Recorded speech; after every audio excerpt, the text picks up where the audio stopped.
7월 고용 동향이 발표됐고요. 그리고 더불어 어제 일본 2분기 경제 성장률도 발표됐습니다.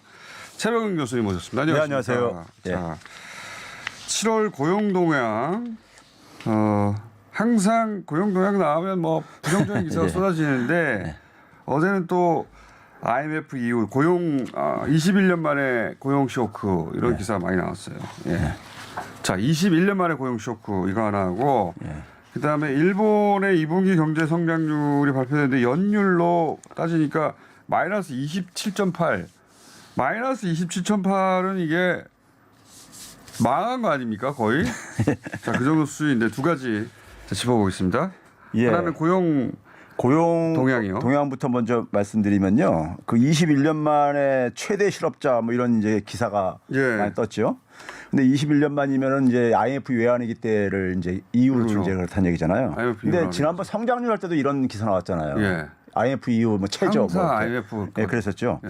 근데 뭐냐면은 미국 지금 뭐 상황이 어쨌든 간에 코로나 재난으로 이렇게 가고 있는 상황이다 보니까 다들 뭐 성장률도 마이너스 행진하고 실업률도 올라가는 건 당연한데 우리가 미국을 좀 보게 되면요. 미국의 실업률은 48년도부터 집계를 시작합니다. 1948년도. 대공황 이후로 집계를 시작했다면서요. 예. 48년도 이제 집계를 하는데 근데 48년 이래 그러니까 집계한 이래 최고예요. 미국은. 그러니까 이게 이제 한 72년 만에 해고율이 제일 높다. 예, 그런 실업률이 거죠? 최고라 이거예요. 그러니까 예, 실업률이 최고다. 우리는 뭐 21년 만이지만 그쪽은 72년 만인 거고. 그다음에 이제 그 고용률 같은 경우도 보게 되면은 미국은 지금 뭐냐면 한 55.1%도 안 되는데 우리는 한 60.5%니까는 우리가 한 5.6 우리가 훨씬 더 이제 높다는 얘기죠. 미국이 이제 이 고용률 높고 실업률 낮은 걸로 트럼프 대통령이 계속 인기를 얻었는데 지금 코로나 상황 때문에 매우 안 좋다. 이거는 교수님이 한번 OECD 통계나 왜냐하면 이 경제 성장률 마이너스다 막 얘기할 때 OECD 발표로는 1위던데 이렇게 하면 이제 조용해지는 거잖아요. 그것도 고지고대로 받아들일 수 없는 분들이 있긴 하지만 이 코로나 상황이라는 건 전 세계 거의 비슷한 경제적 숙제를 던져줬기 때문에 다른 나라하고 비교하는 게 그렇죠. 근데 지금 이제 그게 이제 객관적인 거죠. 그렇죠.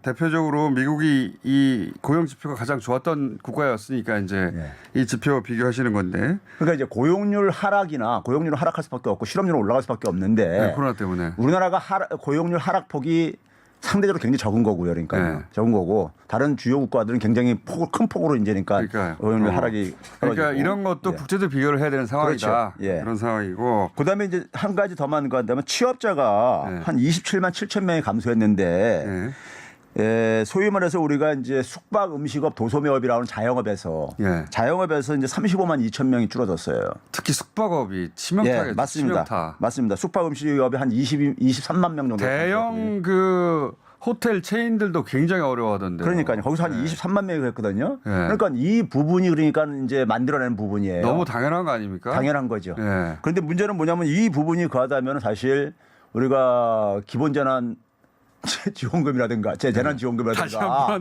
지역재난 상품권을 지원을 해주면 되는 거죠. 다시 한번 재난지원금 한 번 더 지급해야 된다고. 제가 들은 이야기라면 1급 호텔들도 객실에 앉혀가지고 인원 많이 줄이고 있다고 하더라고요. 자, 일본 27.8%는 이거 충격적인 숫자 같은데요. 먼저 이제 그러니까 일본 성장률이 국가가 수치를 내기 시작한 게 55년부터 내기 시작해요.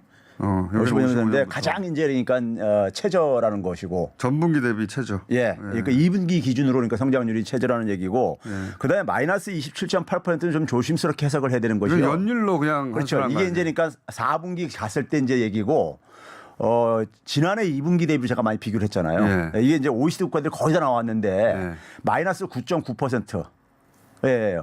지난해 일본이요? 우리나라가 이제 마이너스 2.9%잖아요. 근데 마이너스 9.9%.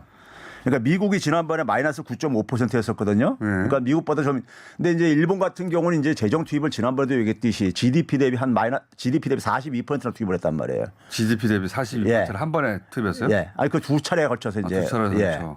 했거든요. 우리는 몇 %죠? GDP 대비? 우리는 그러니까 본 예산 빼면 GDP 대비 한 2.4% 정도 더 투입했죠. 2.4%요? 예. 그럼 우리 20배를 한 거네요? 그렇죠. 그리고는 이제 성장률이 우리보다도 그러니까는 감소폭은 그러니까 거의 그러니까 3배 이상 이렇게 감소를 했으니까는 상당히 충격적인 것이고요. 문제는 뭐냐면은 이 일본의 이 그 성장 개념이 일반 사람들이 좀 와닿지 않을 텐데 우리가 돈 기준으로 이제 그러니까 우리가 예. 소득을 보게 되면 아베가 2013년부터 집권했잖아요. 예. 근데 이 지금 2분기 기준으로 일본의 GDP가 명목 GDP가 2013년 수준으로 돌아가 버렸어요.